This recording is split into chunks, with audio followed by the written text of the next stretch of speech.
Muy buenos días a todos los presentes, en este caso mi compañero Yair y yo, Robin Solano, haremos la presentación del capítulo 1 del libro Hands-on Paleontology, que en este caso trata de cómo coleccionar los fósiles, errores recurrentes que cometen los estudiantes de geología, entre otros factores de cómo es el trabajo de campo en este área.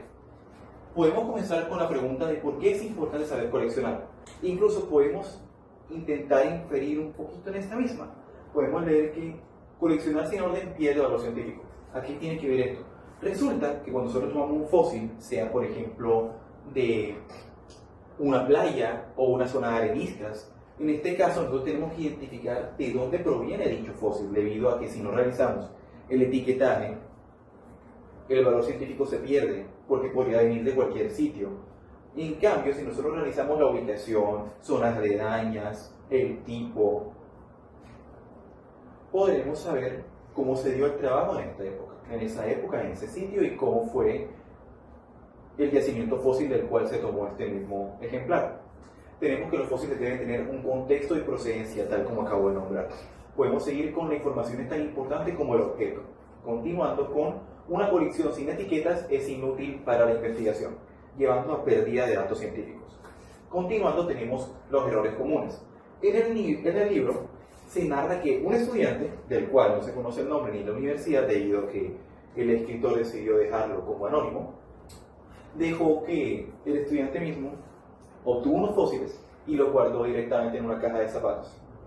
Y a la hora de presentarlo como dato de investigación, pues el docente, al darse cuenta de esto, pues le pareció un poco curioso la forma como lo había hecho. Ese es un error muy común y apuesto que más de uno de los estudiantes de geología lo ha cometido. Seguimos con sin etiquetas, sin registro del lugar de origen y sin datos de correlación. Resultado de esto mismo, una colección científica completamente inútil. Continuando con esto, llegamos a la recolección en una roca dura. Resulta que muchas veces nosotros nos enfrentamos a tomar fósiles en sitios complicados, en este caso, por ejemplo, de calizas, areniscas y otras áreas bastante complejas, debido a que cuando el fósil, vaya la redundancia, termina por fosilizarse en una zona de calizas, no podemos aplicar, por ejemplo, ácido, ya que corroería la muestra en este caso. Entre otros factores como los que tenemos aquí. Los fósiles salen fragmentados. Sí, al tomar fósiles de una muestra de caliza, sí o sí tendremos que utilizar cincel o martillo para no dañar la muestra. Continuando con ello, podemos observar aquí que pueden convertirse en un rompecabezas. Claro, si martillamos y fragmentamos el fósil, el trabajo posterior va a ser mucho más complejo. Las calizas y areniscas duras representan una extracción difícil. Un modelo de facilidad de la cual podemos tomar fósiles es una línea costera con erosión, fácilmente, porque los fósiles van cayendo por gravedad, y debido a esto es mucho más sencillo tomar las muestras. Continuando, tenemos lo que es la reconstrucción del fósil.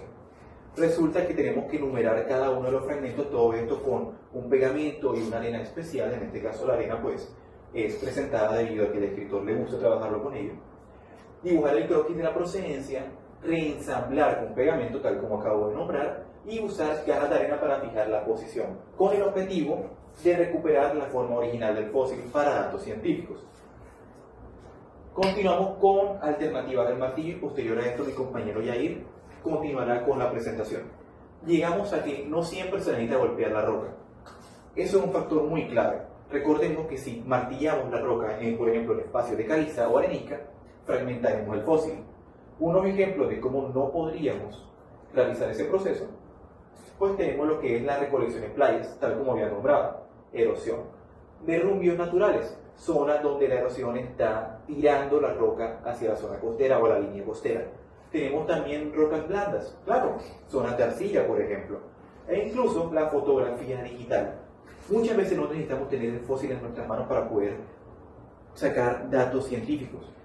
En la época de los 80, cuando el escritor realizó dicha investigación, en esa época era mucho más complicado la toma de fotos, era mucho más costoso. Hoy en día la mayoría de estudiantes de geología tenemos un celular, de lo cual podemos sacar datos científicos y manejar un álbum de esto. Continuando con las alternativas, vamos a detallar un poco más en lo que son las alternativas al martillo.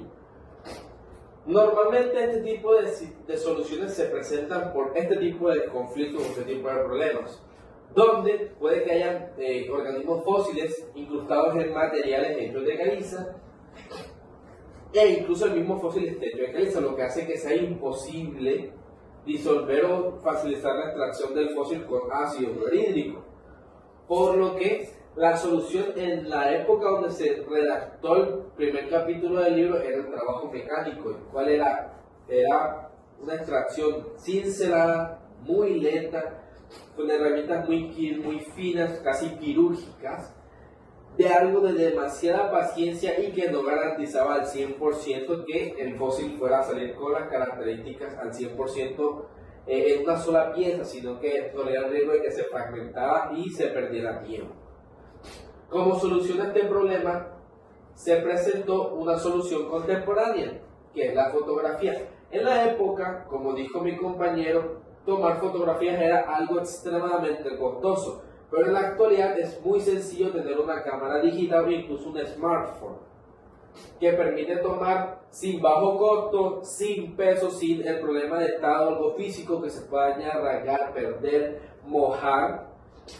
Información muy importante de los organismos fósiles y de la zona donde se recolectó, porque antes era muy complicado realmente, más que ver realmente cuál era el lugar donde provenía el fósil, más que una simple descripción. Mientras que ahora con la fotografía digital puede dar un registro muchísimo más claro de la proveniencia del fósil y el ecosistema donde éste realizó la fosilización y de dónde proviene, lo cual esto es para la paleontología una muy buena gama de información recolectable del campo. Para eso se vuelve fundamental contar con ciertas herramientas al momento del registro de la procedencia. Siempre se tiene que contar con una revista, con un cuaderno de campo.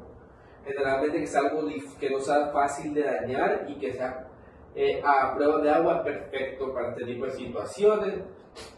Como necesitamos saber específicamente el lugar para hacer diferentes tipos de dataciones, se necesita saber tanto el GPS o la referencia de la cuadrícula, número único de la localidad y una etiqueta para cada fósil guardado en una bolsa para saber la procedencia geográfica de donde viene el fósil.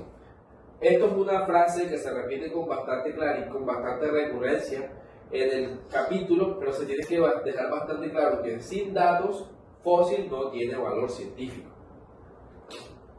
Y aquí es donde vienen las recomendaciones de las bolsas y el embalaje. El autor describe que existen dos maneras muy buenas para guardar dependiendo del tipo de roca. Él habla de las características bolsas de lino, que son bolsas bastante con poros que permiten la respiración y el manejo de muestras blandas como las glodolitas, por ejemplo, muestras que entiendan mucha agua, que necesitan esa transpiración para poder endurecerse y no sean dañadas al momento de moverse. También nos propone utilizar bolsas plásticas selladas y etiquetas internas para cada uno de los fósiles. O escritura directa en bolsa. Prioriza la organización frente a todo. Entre más información tengamos, es más complicado organizarla, y si la mantenemos organizada, puede que se pueda recolectar muchísima más información y de mejor manera del campo de lo que si no se tuvieran en cuenta este tipo de cosas. Materiales útiles al momento de la protección de los especímenes. Obviamente, por ejemplo, si tenemos una muestra, no sé, de alguna costa de Magdalena, de Tayrona, de Santa Verónica, etc., es normal que queramos guardar en un mismo lugar nuestras muestras, pero al momento de ser transportadas, esto genera un roce y un choque entre las muestras, lo cual puede destruirlas, puede agrietarlas, partirlas, y eso no es lo ideal. El autor propone estos materiales como el papel periódico, las toallas de papel, los pañuelos, papeles higiénicos, para envolver y crear una capa protectora para que los fósiles no choquen entre sí y se dañen las muestras. Y da unas recomendaciones sobre el transporte. Recomienda que las muestras, el vehículo se trate de estar en lugares donde se encuentre el lugar del vehículo de evacuación rápidamente, porque muchas veces cuando se van a recolectar en lugares donde hay bastante yacimientos de organismos fósiles, probablemente las bolsas o los bolsos que se lleven no den abasto. Y es fácil tener que hay varias muestras que son bastante grandes, entonces ya es bastante más complicado llevarlas en un lugar pequeño. Entonces se recomienda que siempre se tenga sitios con mochilas, porque las fósiles son grandes y planificados, que se planifique bien el transporte y pensar en el espacio del almacenamiento. Se requiere una muy buena logística para que primero se puedan llevar todas las muestras necesarias y no sufran daños en el transporte. Muchísimas gracias.